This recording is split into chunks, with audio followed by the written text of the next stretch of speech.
The 598th edition of the MMA Gambling Podcast on the Sports Gambling Podcast Network is brought to you by Underdog Fantasy. You can win up to 325 times your entry with their brand new Pick 8. Sign up today with promo code MMA SGPN to claim your special pick and first-time deposit offer of up to $250 in bonus cash. That's UnderdogFantasy.com, promo code MMA SGPN. And we're also brought to you by Rhythm. Get the best data-driven props and picks with Rhythm. Claim your 7-day free trial today by going to sportsgamblingpodcast.com/rhythm. That's sportsgamblingpodcast.com/RITHMN.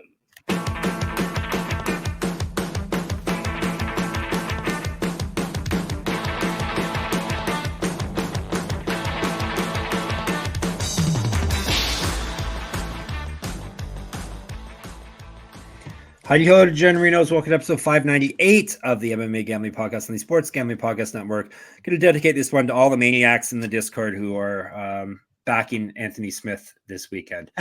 There's a bunch of them in there. So this goes out to you. If you're the type of person who wants to debate Anthony Smith versus Roman Dolidze, then the Discord is the place for you, because there's been very passionate discussions about this fight in there.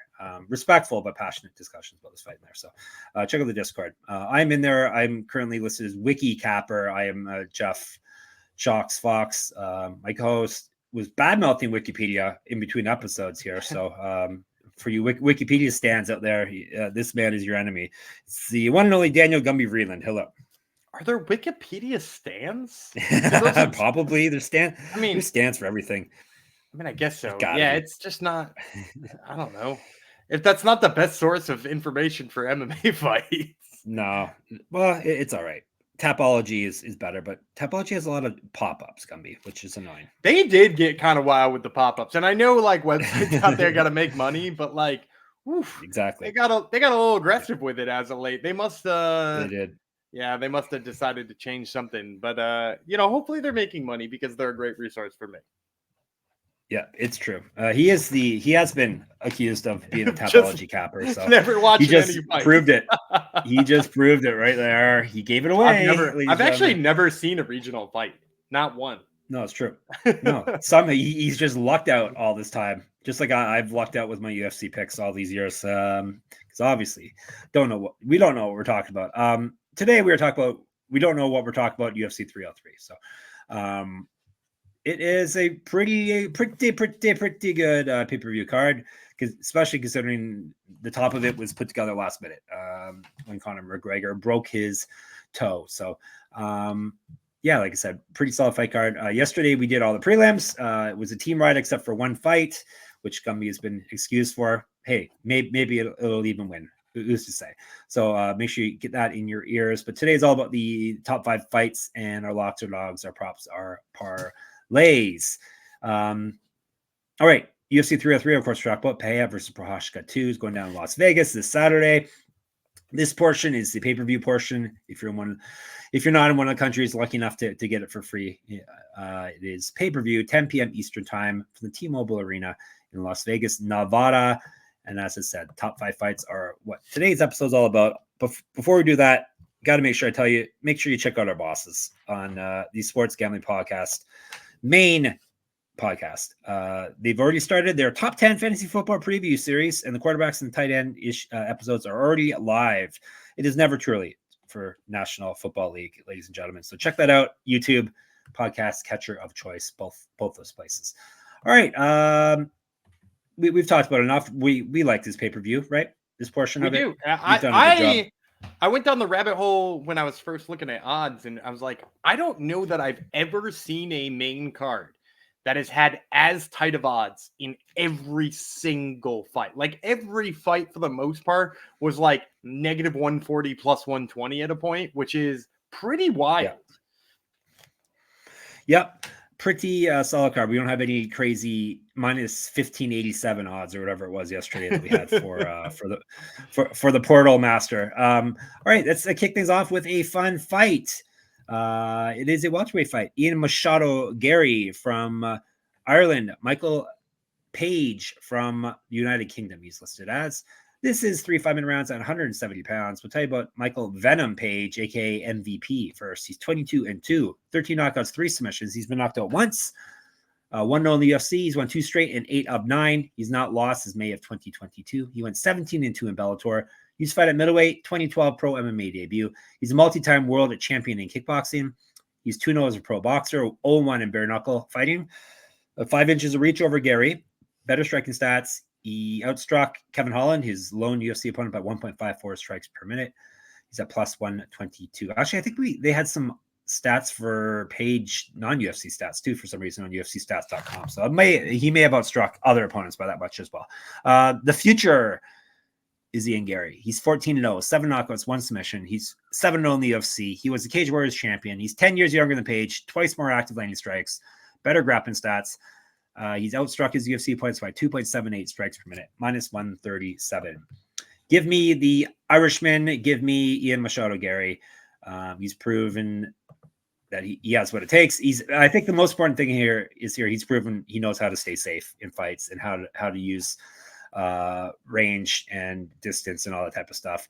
Better all-around fighter than Page. Page did not look that impressive in his win over Kevin Holland. Didn't really put his foot on the gas. I think that if he does that again here, it will get him in trouble with Garry. So I think Machado Garry, despite people not liking him outside the cage, I think he is he's a very good deal here at minus 137. I think, first of all, I think he did look really impressive against Kevin Holland. I'm still picking. We wanted to finish. Yeah, I mean, we wanted to finish, but like as a matter of fact, I think the Hungry Man hinged on it that week too. Yep, it did. That's why I'm salty. And but I think he looked really good. But the difference for me and why I like Ian Garry in this fight over Michael Page is that Ian Garry's not the type of person who is going to let Michael Page fight Michael Page's fight, right? Michael Page wants the guy he's fighting to be a little nuts, to be a little crazy. Really, Kevin Holland was the perfect person for him to debut against. Somebody who really wasn't going to threaten him with the grappling all that much and was going to give him the space he needed to strike. And like, he did it. He pieced him up. He at no point in time was in any trouble. He was lighting up Kevin Holland all the time. I think, first of all, Garry could hang with him more from range than Kevin Holland could in the first place. But I also just think he's smart enough to not do that. Ian Garry, I think, despite the fact that some people haven't really liked him, and we've said in the past that it seems like he's maybe not the most exciting fighter, given, the amount of hype that's behind him, that the reason he's not exciting is because he's a guy who won't be lured out of his game plan. Right? Like, he is not the type of person who, when somebody tags him once, is going to go nuts like Kevin Holland does. Instead, he stays within himself better than, I think, pretty much every welterweight in the world. He knows how to just take what he's taken, download that information, and get back to what he does best. And, like, I think he's probably going to come into this game plan trying to crowd Michael Page, trying to stay in his face, trying to not let Michael Page strike from kicking range, possibly even pressing him against the cage, wearing him down there. Like, as you mentioned, Ian Garry has some grappling stats to speak of, whereas Page really doesn't. Like, I wouldn't be surprised if he tried to mix it up there and keep Garry on his toe, or Page on his toes, rather. I think you're going to see a very cerebral fight from Ian Garry, to the point where you're going to have two guys who, or at least Michael Page, who kind of people automatically assume is always going to be in an exciting fight. I think you're going to see Ian Garry put him in a boring fight. And I'm going to go with Ian Garry in that boring fight 10 times out of 10. Yep, for sure. Ian Garry is the pick here for both of us. All right. We are locking up again with our picks. Let's move to women's bantamweight fight. Mayra, Bueno, Silva, Brazil, Macy, Chiasson, United States of America. This is one I mentioned. Flipped. Favorite and the underdog have flipped over the past couple of days. The underdog right now is Bueno Silva, Tara. 10-3-1 with 1 no contest, 1 knockout, 7 submissions, never been finished in a fight. 5-3-1 with 1 no contest in the UFC. 0-1 with 1 no contest over her last 2. Did lose her last fight. That was a title fight against Raquel Pennington. Used to fight at flyweight. 1-0 on Contender Series. Regional champion. Better striking stats. More active lightning strikes and better grappling stats than Chiasson. She has been outstruck in the UFC and the Contender Series by 1.02 strikes per minute plus 100. Basically, Chiasson 9-3, 2 knockouts, 3 submissions. Knocked out. She's been knocked out once, submitted once. 7-3 in the UFC. Lost win over her last 4. She won her last fight via submission. Used to fight at featherweight. As missweight at featherweight, so that's definitely something to keep an eye on since this is bantamweight now. 2-0 the Ultimate Fighter and the champion of her season. 1-0 in Invicta. 5 inches of height, 6 inches reach over Bueno Silva. That's huge. as you know, has outstruck her opponents by 1 strike per minute in the UFC, and she's at minus 110. Yeah, I'm gonna go with Macy Chiasson. I was not aware that she had flipped into being a favorite, but I can't say I'm necessarily surprised because she's looked a lot better as of late. She looks like she's rounding her game out. You know, some of the concerns I had about her grappling skills, she seems to have alleviated. She seems to be really working on her takedown defense and making sure that she can keep her feet and getting back up when she does. And like, she's always been a better striker than Mayra Bueno Silva. That's just a fact, right? Mm-hmm. Like, that's not the piece of the game we've been worried about. And really, if you're worried about Macy Chiasson in this fight, that's pretty much all you're concerned about, is whether or not she gets put on her back. Because I think she's going to be the better striker. You said she's longer, right? She at least feels a lot longer, right? Half a foot. Yeah. Okay. I didn't have the stats in front of me, but it just like, I was going to say it. And then I was like, is Mayra Bueno Silva much rangier than I remember? And she's not. She's quite short.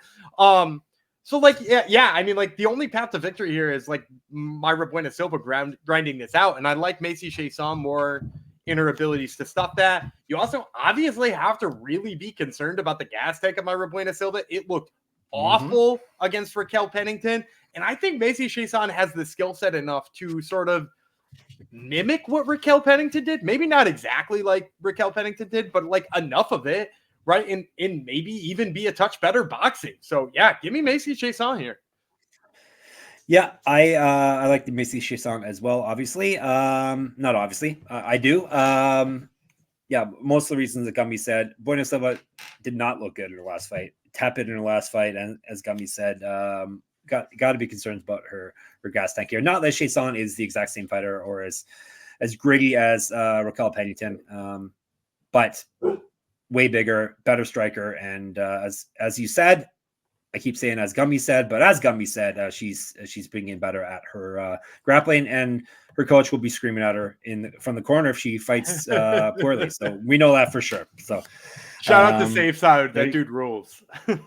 He does roll. He does roll. All right. Before we move on, I'm going to tell you about a couple other places that roll. Starting with Underdog Fantasy. Pick 8 is now live. What Pick 8 is you can create entries on Underdog Fantasy with up to 8 picks, and Underdog will automatically double flex entries so you can miss up to 2 picks and still win your entry. With more picks to make, next ways to win, the excitement is higher than ever. The best part, you can win up to 325 times your original amount.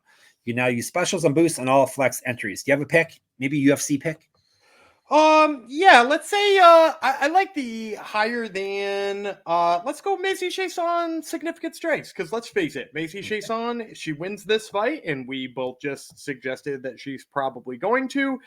She's gonna need to do so with a little bit of volume. So I'm gonna say, yeah, give me Macy Chiasson higher than on the strikes, and that's probably gonna be right around. I know they haven't posted it yet as of recording, but I'm guessing it's going to be chilling right around like 52.5. So you're definitely going to get higher than that. There you go. So grab it, grab Pick 8 before it is too late. Check it out before you lose out. Plus, if you're already a user, deposit between now and UFC 303 for a 10% bonus cash play. And they have basically a free pick up there for you. Alex Pereira. Over a half a strike is the play. So obviously you're going to want to take advantage of that. Don't want to really tip our hands, but we both feel Pay is going to land at least a strike in the fight coming up. But hey, this is MMA. Weird things happen sometimes. So sign up with our code MMASGPN to claim your special pick and first-time deposit offer up to $250 in bonus cash on fantasy.com, promo code MMASGPN. All right. This is the fight that basically is getting the most attention in our Discord. No lie at all. Anthony Smith from the United States of America. Roman Dolidze from Georgia, the country of Georgia. 3 5-minute rounds at 205 pounds. Will Anthony Smith get his title fight? He thinks he's one step away. I'm gonna pump the brakes here first of all, because he did say that, but he did say that as if he were about to beat Carlos Ulberg. I don't think he's delusional enough to think a win over a short notice up a weight class Roman Dolidze on a 2-fight losing streak is enough to get a title shot. I think he's probably more rational than that. Yeah. You know what I'm going to do actually before that? I forgot again, Gumby. Survivor Circa Millions. I forgot about that. I got to tell you about that before I tell you about this fight. Sorry. But we got to pay the bills. Come on. Circa Sports is back, and this is good for you people too. They're back with Circa Survivor and Circa Millions, giving away $16 million in guaranteed prizes. Of course, Circa contests have no rake. Here's what you can do to win that money. Circa Millions is you pick 5 NFL teams against the spread each week, and you compete for $6 million, or you can survive the NFL gauntlet and to claim the $10 million prize. Sign up in person at Circa Sports between now and September 7th and use a proxy to play from anywhere. We even have a deal with footballcontestproxy.com to save you $50 with promo code SGP. Don't have a trip booked for Las Vegas yet before football. Ultimate Contest Weekend is a great time to go out, hang with Ryan and Sean, the bosses, and enjoy some of the open bar events at the greatest sports book in the world, August 22nd through the 24th. All right, now we're going to talk about, see, this fight is so anticipated. I jump right to it. All right, Lionheart, Anthony Smith, 38-19, 20 knockouts, 15 submissions. He's been knocked out 11 times, submitted 4 times. 13-9 in the UFC, win-loss win over his last 3, 2-3 over his last 5. Won his last fight via submission. Used to fight at middleweight. Multiple regional championships on his mantle. Correct at the shirt. sportsgamblingpockets.com/store. 2-0 in Bellator. 2-2 in Strikeforce. Strikeforce never died. This is a third Strikeforce veteran on this fight card. 2008 pro MMA debut. 2 inches taller than Dolidze. More active landing strikes. He's been outstruck in the UFC by 1.24 strikes per minute. And he's at plus 124. The Caucasian Roman Dolidze, 12-3, 7 knockouts, 3 submissions. Never been finished in a fight. 6-3 in the UFC. He's taken this fight on short notice. It's kind of, this fight's, both guys are technically on short notice, but Smith has been slotted in here longer. So technically, Dolidze is on less of a notice than Smith, if that makes sense at all. Dolidze's lost 2 straight fights. Before that, he won 4 straight. Used to fight at middleweight, used to fight at heavyweight. Regional champion, grappling champion. Has been outstruck in the UFC by 0.74 strikes per minute. Better grappling stats than Smith. Failed a drug test a long time ago. Minus 145. It's me. Obviously, I'm not picking Anthony Smith. Come on. Even though he's screwed us over numerous times since we started doing this podcast, I can't pick him here. He has no chin left. Not that Dolidze is a high output type of guy, but before he dropped his last 2 fights, he was knocking people out. He had 3 in a row. In the UFC. 3 in a row. Yeah. 3 straight in a row. Jack Hermanson is no slouch either. One of the people that he knocked out. So I could very easily see him knocking Anthony Smith out here. So I could also see Anthony Smith winning because that seems to be what happens when we don't want it to. But still, Dolidze's the pick. Yeah, I mean, obviously I'm worried about being up a weight class and doing this on short. Right. Like that's both a concern for Dolidze here. But in terms of if you're just looking at the fight breakdown here, like, Anthony Smith has won 1 fight in like the last 5 years. Say what you want about the fact that he won the split over Ryan Spann, because he didn't win that fight. There's no way he won that fight. But also, you know, like the 1 fight he won was a guy making a really dumb decision, shooting a takedown when he was beating him on the feet and stuffing anything close to a takedown that he needed to. And like for me, I think Roman Dolidze, first of all, is going to stuff any takedown that Anthony Smith throws his way. And then second of all, as you said, he knocked out Jack Hermanson. Jack Hermanson's not an easy guy to find, as Joe Pyfer found out in his very last fight. It's not easy to find Jack Hermanson's chin. And Roman Dolidze did so, and he did so flawlessly. And so for me, I think Anthony Smith stands and trades with him for any amount of time. He's going to sleep. And like, if he does decide to grapple, I mean, I love Dolidze's sweeps. I love Dolidze's jiu-jitsu. Like, I think this dude is super underrated on the mat. He's not the type of guy who's going to fall into a dumb submission like Vitor Petrino did. So yeah, give me Dolidze here. I think he's probably just going to knock Anthony Smith out. What about the fact that Smith has a lion heart? Does that help or hurt him here? I mean, I think it hurts him in general. Like, he's just too willing to get into these kinds of fights, right? Like, isn't that the problem with sort of Anthony Smith, is that like, he wanted to fight Carlos Ulberg here today. You know, like, I mean, that's really all you need to know about Anthony Smith, is he was ready to fight Carlos Ulberg. Yeah. Yeah, it's true. And he's been knocked out lots of times, and that's only going to get worse the older he gets. So, all right. And he talks like a guy. Well, he doesn't slur his speech, but maybe he just didn't have as big of a platform before, but people really seem to not like his takes at all at this point. Yeah, I mean, that's true. By the way, do you know what that KO prop is on Roman Dolidze while we're here? What's that? 275. Oh, Yeah, kind of Very like interesting. that. Maybe we'll talk about that in a minute. Yeah. Smith is he has some takes at the very least. So anyhow, that doesn't play into our picks here whatsoever, though. It's more of his chin and his fighting style that I'm worried about here. So, all right, let's go to the end. Dolidze's got his back against the wall here, basically. Probably they wouldn't cut a guy of his stature. No, and he's taking this fight on short notice. They're short notice, but still. Losing 3 straight fights is not a good position to be in at all. So, all right, co-main event time. This is another very interesting fight. Brian Ortega, Diego Lopez, U.S. versus Brazil, 3 5-minute rounds, 145 pounds. Tell you about T-City, Brian Ortega, 16-3 with 1 no contest, 3 knockouts, 8 submissions. He's been knocked out twice, 8-3 with 1 no contest in the UFC. He's won 1 of his last 3, 2 of his last 5, won his last fight via submission. Has failed a drug test in the past.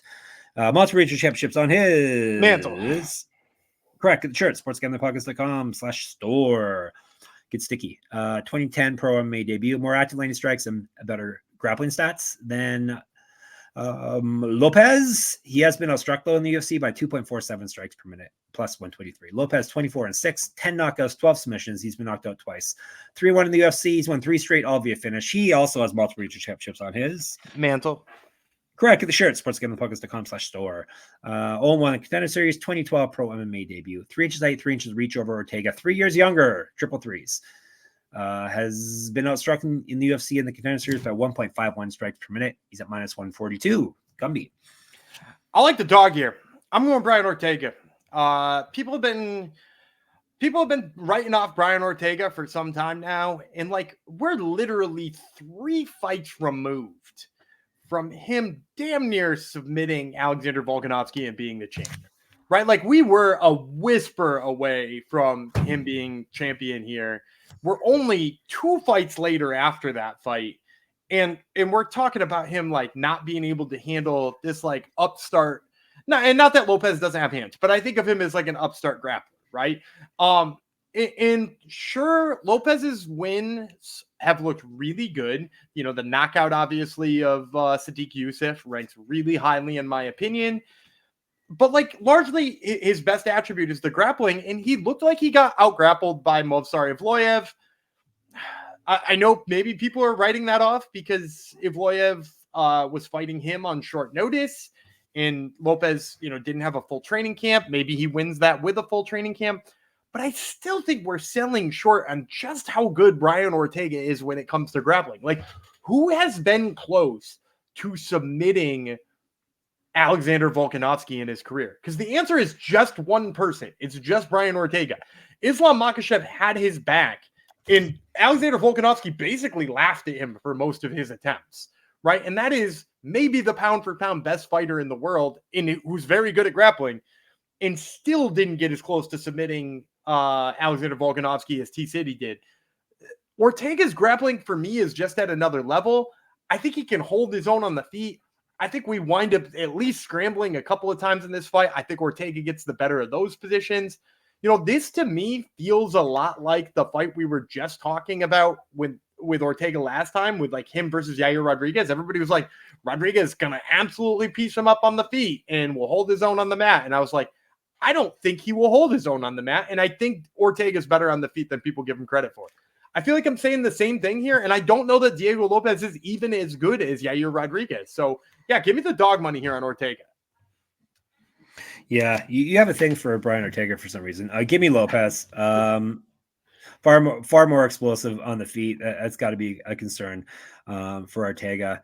And as you said, a very good grappler. Obviously not as good as Ortega because there's not really any fighters that are. I don't think there are any featherweights at least. There are no featherweights who are as good as grappling. Right. At the very least, yeah. And you're talking about Volkanovski. That fight was almost 4 years ago. That's the thing. But did he not look as good against Yair Rodriguez? Yeah, he did. Yep, he did.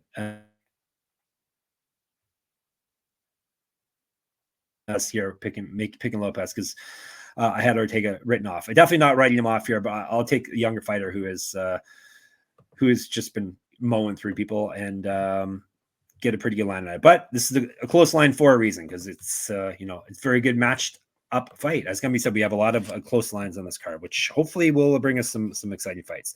Before we move on, Rhythm. I got to tell you about Rhythm. If you're betting on player props, then you need to download Rhythm. Rhythm is the go-to sports betting tool that transforms complex data into actionable insights, empowering bettors with smarter, data-driven decisions. Unlike other platforms, Rhythm combines advanced predictive analytics with an intuitive user experience, making betting both easy and enjoyable. Rhythm's predictive models were born from the brains of MIT data scientists and quants with over 3 years of data to help drive you to better AI-backed betting decisions. Rhythm productions have been red hot for WNBA and golf, so check it out. Claim your 7-day free trial today by going to sportsgamblingpodcast.com/rhythm. That's sportsgamblingpodcast.com/RITHMM. That's the important part. It's spelled interesting. RITHMM. All right, we're to our main event.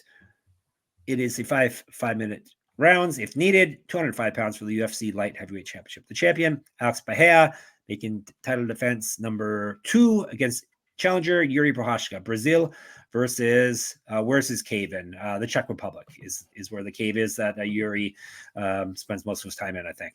I will tell you about him first. BJP is the nickname. 34-1, 30-4-1. 26 knockouts, 3 submissions. He's been knocked out 3 times, submitted once. 4-1 in the UFC. Used to be the champion. 14-1 over his last 15, won his last fight via TKO. He was the champion until he ran into this man, Alex Pereira. Lost to him via TKO back in November 2023. Prochazka has multiple regional championships on his mantle. Correct. Get the shirt, sportsgamblingpodcast.com/store. Get sticky with it. I don't know if they have mantles in his cave. He could build a mantle. This man can do anything. Used to fight at heavyweight, 2012 Pro MMA debut. He was a Muay Thai champion. An inch of reach over Pereira, 5 years younger, more active landing strikes. He's outstruck his UFC opponents by 0.32 strikes per minute, plus 120. Pereira, Powhatan, stone hands, 10-2 with 8 knockouts. He's been knocked out once, submitted once. 7-1 in the UFC, is the current champion. Also used to be the champion at 185 pounds. He's won 3 straight and 10 of 11. 2 straight wins have come via knockout or TKO. He's a multi-time kickboxing champion before all this. 1-0 in pro boxing. An inch of height over Prochazka. Better striking stats, better grappling stats than Prochazka, and he's outstruck his UFC opponents by 1.45 strikes per minute, minus 130. These guys, actually, the resumes are kind of similar. They're guys who just jumped in the UFC and immediately basically won the title, more or less immediately jumped to the top of their divisions, won their titles, lived up to any hype they came into the UFC with. Give me Pereira in this one. I almost always take the winner of the first to win the rematch, because that's usually the way it plays out. Pereira's, both guys are super dangerous on the feet. Pereira's just a more controlled version of Prochazka, definitely way more technical than Prochazka. So he's able to keep himself safer without having less power or being less dangerous on the feet than Prochazka is. So Pereira took care of him in the first fight. I think he's going to do the same here. I agree. I think Jiri Prochazka's probably worst nightmare is Alex Pereira at the end of the day. It's because Jiri navigates a fight best when he's creating chaos, right? That's what he does so well. You can even point to some of his losses, and he gets tagged in some of his wins, rather. He gets tagged in some of his wins, right? Glover Teixeira tagged him in the 5th round. Was it Dominic Reyes who had him tagged before he hit that spinning elbow, or was that Volkan Ozdemir? I want to say it was one of those two guys. Same fighter. Not the same guy. Not the same guy, but nevertheless, it was one of those guys. He's been tagged, is my point. The problem is that Alex Pereira has the ability, and not a lot of light heavyweights do, he has the ability to navigate the chaos and make it not chaotic for himself. He can see all of that chaos and not necessarily engage with it, but still take advantage of it. And I think that that's the difference here between Pereira and Prochazka. And also, it's what's going to make Pereira damn near impossible to beat unless you come with a very heavy wrestling plan or you're Izzy Adesanya. He's going to be almost impossible to beat unless you're, like I said, Izzy Adesanya in terms of striking or a very high-level wrestler. And, there's none of them really kicking around at light heavyweight. So I think he's going to continue to beat guys, not just like Prochazka, but pretty much anybody in this division up for the foreseeable future. Hopefully it'll be fun at the very least. So, all right, this recap, then we will give you our fancy plays. We both have Pereira He has T City. I have Lopez. So he has Ortega. I have Lopez. We both have Dolidze. We both have Chiasson. And we both have Garry. All right. Locks, dogs, props, parlay time. My time to kick it off. Give me Garry. I think we're getting a really good line for him at -137. So he is my lock.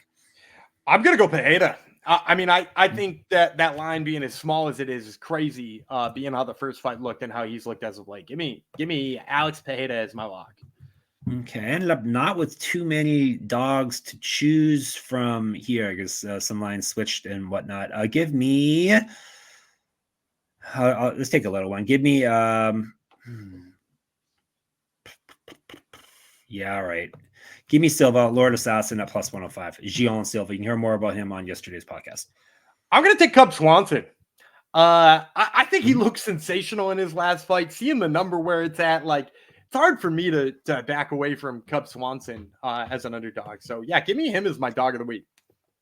The reason I'm not taking Cub Swanson is I'm taking him in my prop. Swanson via knockout or TKO +500. I can see that happening. Yeah, and as a matter of fact, that you might hear me talk about that in just a second. It's not my prop of the week. My prop of the week, I'm going to go with Joe Pyfer by knockout. Joe Pyfer by knockout +200. I think he finds the chin of Marc-André Barrio. I could also see a TKO on the ground. +200 on that Pyfer KO. All right. Pereira, Garry are the locks. Swanson, Silva are the dogs. Pyfer KO, Swanson KO are the locks. All right. Hungry Man John Superfan parlay, a 2-fight parlay. It's going to win us big time money. Go ahead.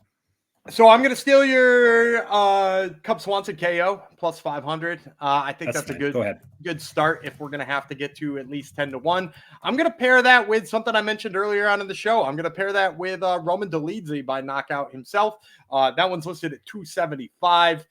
I think both these guys are going to swing them, and I think they're going to land something big, and you get +2150 if they both land those knockouts. All right, Swanson and Dolidze via knockout. Let's make it happen, ladies and gentlemen. All right, that concludes UFC 303. We're actually, someone was asking on YouTube. We're going to try to do recaps for at least for the pay-per-views and the big fight night. So we will be doing a recap episode on Sunday for this event, and then we're off to the regional MMA next week. No UFC next week, so we're gonna have 4 straight next week regional events to cover for you guys and gals. So nothing will not be covered by us, pretty much. So that will be on Sunday. In the meantime, we'll take a couple of days off. At least podcasting. We will be in the Discord, sportsgamblingpodcast.com/Discord. Hit us up in there. Twitter, we're SGPN MMA. Gumby runs that account for us. He's a Gumby Real, and I'm a Jeff Fox writer, as well as a Jeff Fox writer on Instagram. Get in my Substack and enter my free UFC 303 pick'em. That's moneymma.substack.com. Listen to Gumby's Top Turtle MMA podcast. There's a couple of people from Dana White's Contender Series on it this week. Very good interviews. Tell the people who they are. We're talking to Andreas Berg Gustafsson and Cortavius Romeus, who are both very exciting fighters. Yep.